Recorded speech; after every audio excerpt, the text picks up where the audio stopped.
Thank you so much for this opportunity to be with you in this room today.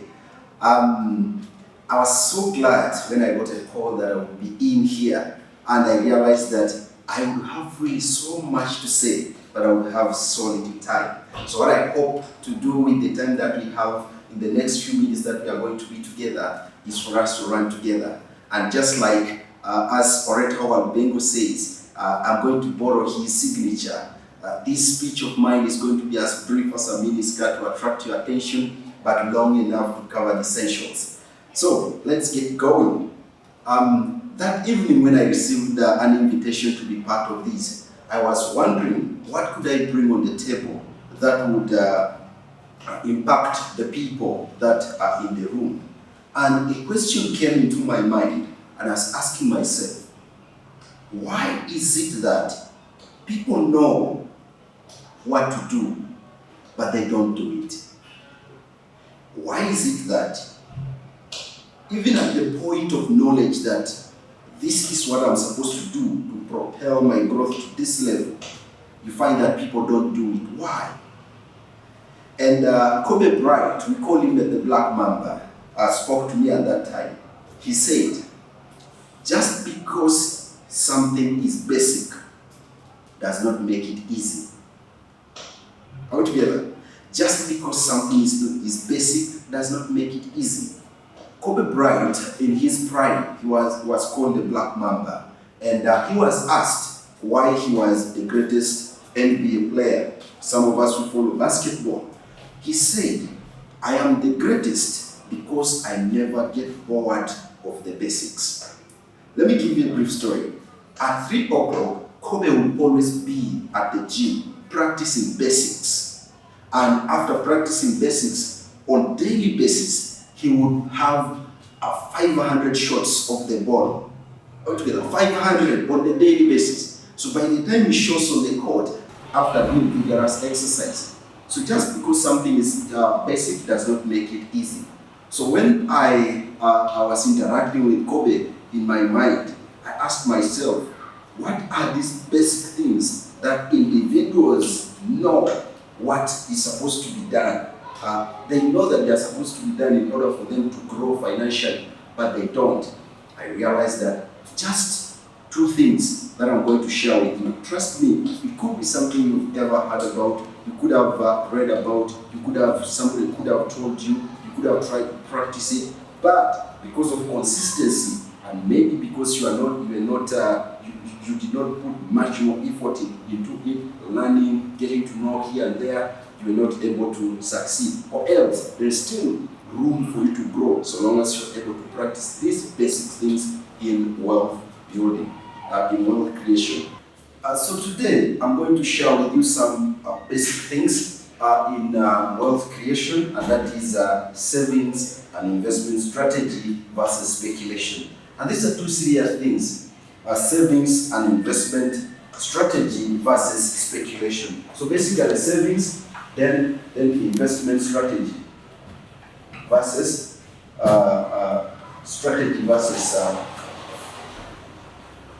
versus speculation.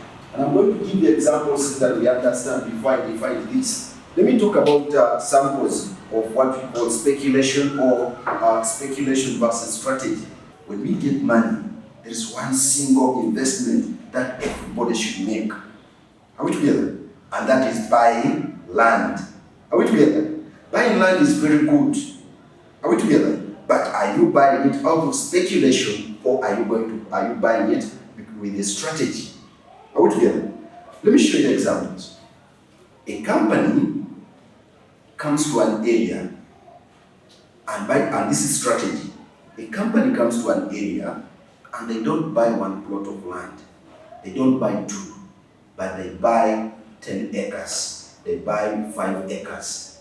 And what do? They do what we call value addition to that land they have bought.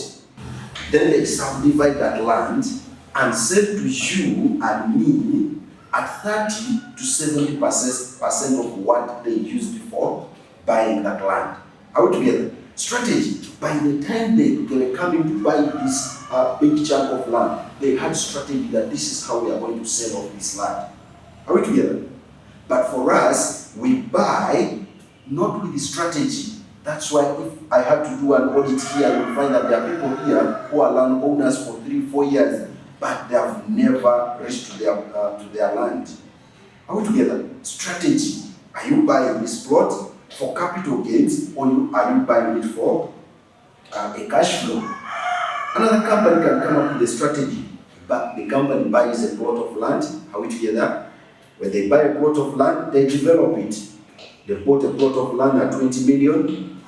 A plot of land at 20 million, say for example, 20 million. They build a simple house at 30 million. This is a total of how much? 50 million. Then they sell this house to you because they have put a fence, they have put water, they have put what? They sell to you at 100 million. Strategy. Are we together? Another company can still build this house, buy this plot 20 million, they construct a house of 30 million, or they put apartments, 3 apartments in that compound, and charge each apartment at 500,000 per month. For a year, they are collecting about 18 million. Are we together? 18 million a year. Are we together? This is strategy. So by the time you get into an investment, ask yourself, am I entering into it with a plan, or am I just buying because people say it is a good investment? So let's look at the second example of strategy versus speculation. It's cryptocurrency. Cryptocurrency. How many of us have invested in cryptocurrency? Are we together? Are people making money out of cryptocurrency? I'll show you how. But most of us, we join cryptocurrency with speculation. Somebody told us that they are making money out of cryptocurrency. So what do? They tell you, invest 1 million shillings into our group. Your friends bring another 10 friends of theirs to join our group, and we'll be making money out of cryptocurrency. Then as you bring the 10 members, you earn. So are there people making money out of cryptocurrency? Yes. What do? They are watching what markets, what is changing, which company shares of how is stock market going, and they make clear investments. In a day, somebody can make money because all they are doing in a day is to watch how is the stock rising, how is it reducing. Are we together? That is cryptocurrency. So let's talk about wealth creation. Wealth creation has some steps that you need to follow in order for you to be financially free. And I hope that what I'm going to share with you will cause sufficient material change that will change your life and the life of your family, because once you grow, this nation grows, your family grows. Money hides in around 5 things. 1, it hides in people. Are you serving people? What value are you bringing to people? Number 2, money hides in problems. What problem are you solving? Number 3, money hides in goods and services. What goods and services are you offering to people? Are we together? Those are places where money hides. So you've got to look for money. You have to make money. And when you make money, make sure that you make sufficient money. Make a lot of money. Parkinson tells us that your expenses will inevitably rise to meet with your income. Point number 2, making money can be simple. Everybody can make money. In order for you to propel your growth from one point to another, you have to learn how to keep money.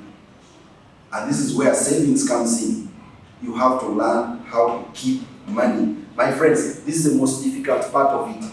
Okay? And let me tell you, wealth is not built by what comes in. Wealth is only built by that money that is kept and grown. So let's learn that you're supposed to make sure that you make money. After making money, and also there are people who don't want to do work, but work is a must. If there is any agreement between God and Satan, is that even when you join a cult, please, you have to work. That's why you hear that at 5 o'clock those people are meeting. And when you are lazy, 5 o'clock you are still sleeping. Even God does not like lazy people. So you've got to work to make the money. Then you learn how to keep that money and learn how to invest that money. Investments are supposed to be done. So we'll look into that. So when you're able to invest, investment is now financially the acquisition of assets. When you get the assets begin to grow, bring in what we call a cash flow. So those are the 4 steps. 1, make money. 2, keep money. 3, invest money, and then the money you've invested helps you to create what we call a cash flow. So let's look at savings. What is savings? Savings is a practice of putting aside part of your earnings, either in cash, only your cash, in order for you to access or use it at a future time. Are we together? You save money, it is just basically a practice of putting aside, keeping aside part of what you earn for the future use, and you keep it either in cash or via cash. Financial literacy, we teach people that you should have 6-month living expenses saved in your account. You never know what happens tomorrow. You can lose the job, you can be fired, or you can get an accident. You get a terminal illness that cannot allow you to go back to your job. What happens? How are you going to run your family? That's why we encourage you to do that. Number 2, we save to achieve our dreams. You want to build your residential house. Are we together? That's your dream. You want a car for going to office. That's your dream. Then number 3, you save in order to invest. You save in order to invest. And now, what is investment? Investment is a very broad thing, but I'm going to try to cocoon it for understanding because of our time. Investment is a possession of things, or is a possession of things that add value to us. That add value to us. Normally, when we talk about investment, people run to talk about all the financial investment. But I'm going to uncover to you, to disclose to you, the 5 levels of investment. So, we've said that investment is a possession of things that add value to you. Which things are these? Number 1, spiritual investment is the first level. You have to work on your relationship with your Creator. Are we together? Become spiritual, don't become religious. Most of us spend time being religious, but you're supposed to be spiritual. Spend time with your God. Meditate upon His Word. When you pray, listen back from Him. Don't just pray and get to slumber. Are we together? Wait to hear. Communicate. Prayer is communication. The answer God has for you, but you are sleeping off. And you tell God to talk to you in a vision. My friend, do you know that because of a dream, a prisoner was promoted to become a prime minister in Egypt? The whole government had to change for a prisoner. Joseph, are we together? So dreams are complicated. And how sure are you that someone is going to translate it correctly? Second, mental well-being. That's why you are all here. Make sure that you add on the knowledge that you have. What you know largely dictates how far you go in life. If you know little, you go little, you will not go far in life. Your growth will also be limited to what you know. So that's why it's important for you to attend seminars like this. It's important for you to watch podcasts, read. Reading is very important, but most of us are lazy in it. Third, your health and well-being. It's an investment. Invest in your health and well-being. It's usually said that people deteriorate their health while making the money, and now use the money they have made to maintain their health. Never be like that. Exercise, jog, be in the gym, be on a diet. Make sure that you're fit, because it's meaningless for you to make the money and be sick and lie in the hospital. You'll never enjoy that money, and your life will be cut short before you accomplish what you're supposed to do for this generation and the generations to come. So, my friend, stay fit. Fourth, relationship is an investment. Make sure that you build on relationship. Let me tell you, there are places, there are rooms, there are corridors, there are areas that you cannot enter. Not even your money can penetrate through. But they need someone who can speak on your behalf when you're not in the room and the door is closed. That's why in public speaking, in leadership, we encourage you to have a mentor. You're supposed to have a coach, and you're supposed to have a sponsor. A sponsor is this person, because of the relationship that you have, they may not give you money. They may not give you money. But when they recommend you, they are one word in or around on that table opens doors and rooms that you least expect to open. So it's important for you to work on your relationship. Then finally is financial investment. Financial investment, as I said, is a position of assets. Assets are the things that put money into our pockets. Anything that removes money from our pockets is a liability. And you find that it's very interesting to have liability because of speculation. People celebrate success. So and so has bought a car for going to office. Is it an enabler or is it still a liability? Are we together? So you need to be clear on what you buy before you are on your journey to wealth creation.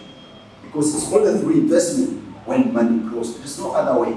Trust me, you better write this down. The only way money grows is through investments, ladies and gentlemen. No other way. Okay? And I'm saying investment is a position of assets. So let's run briefly. What can you do from this point? One, in order for you to save, one, make enough money. To make more money or live below what you earn.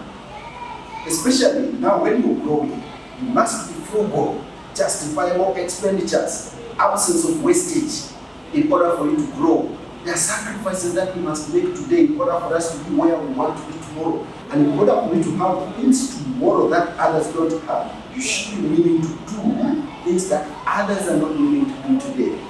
Are we together? That's why you've got to make sacrifices, save money, and save money. Are we together? After making money, save your money. Are we together?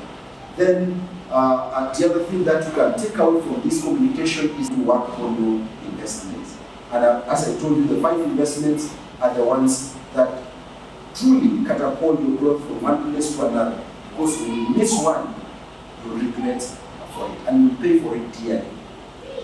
I want to end here and wish us all a fruitful seminar and a fruitful discussion. I hope to receive some questions at the Q&A session that will be handled later on.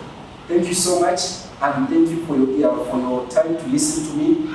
I don't know why you came to this room, but I hope what I have shared with you has brought value to your space. My name is Julius, and I'm a public speaker. I speak basically on leadership, communication, and business. And then I'm also a co-founder of HLite Investment Partners Limited. When it comes to savings and investment, please visit HLite. They have a full package for you. Thank you so much, and I want to wish us all well.